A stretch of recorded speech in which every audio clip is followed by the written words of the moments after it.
Miqueias, capítulo 6.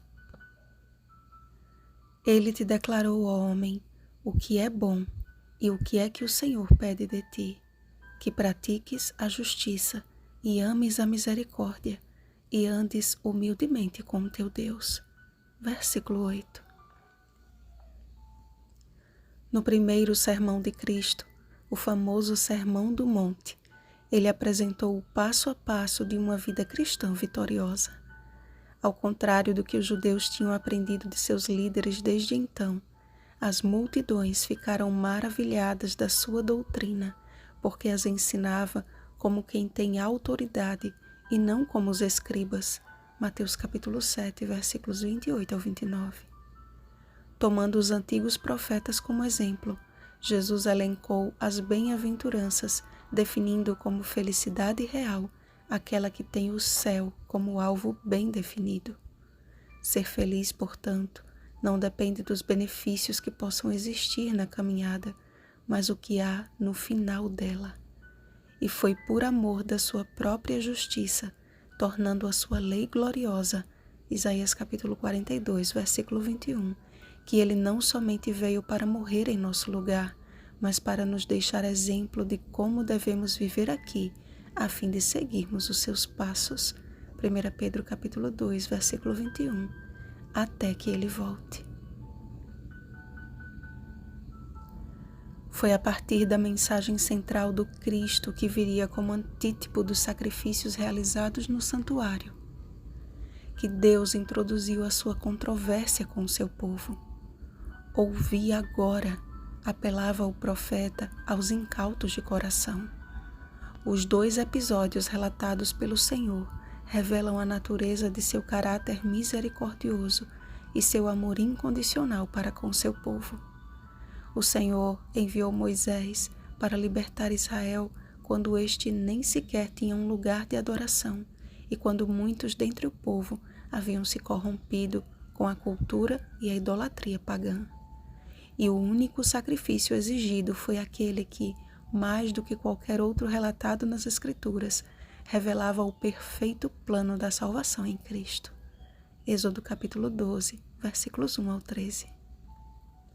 Já no episódio de Balaão, após abençoar Israel por 3 vezes, sem que o povo percebesse o perigo que estava correndo, declarou a profecia a respeito de Cristo. Uma estrela procederá de Jacó, de Israel subirá um cetro. Números capítulo 24, versículo 17. Em ambas as experiências, a resposta para Israel foi: Jesus Cristo salva. A doutrina da salvação por obras, por mais que seja considerada como um problema do passado na vida dos escribas e fariseus, e um mal que imperava na idade das trevas, prosseguiu com seus efeitos, alcançando a nossa geração de crentes apenas com uma roupagem diferente. De modo que milhares de carneiros continuam sendo sacrificados, sendo mudado apenas o formato e o objeto do sacrifício.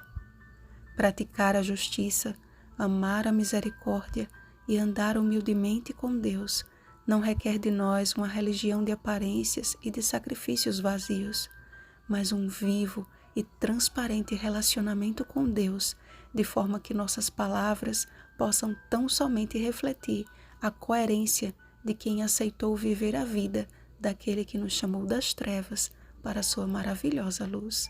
1 Pedro capítulo 2, versículo 9. Todo aquele que deseja andar com Deus, como andou Enoque, Gênesis capítulo 5, versículo 24, encontrará verdadeira e suficiente motivação na pessoa de Jesus Cristo. Muitos alegam ter lido muitas vezes a Bíblia e os escritos do Espírito de profecia, enquanto mantêm seus corações fechados para a boa obra que o Espírito Santo deseja realizar na vida.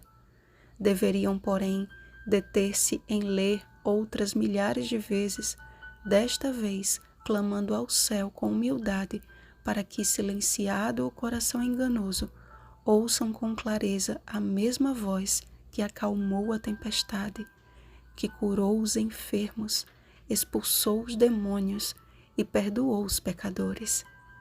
Você ainda nutre alguma dúvida acerca das Escrituras e dos testemunhos inspirados?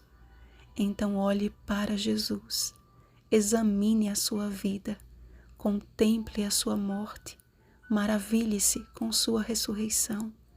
Se você fixar os seus olhos em Jesus, o Espírito Santo lhe concederá o poder para praticar a justiça, amar a misericórdia e andar humildemente com o Senhor até que Ele volte.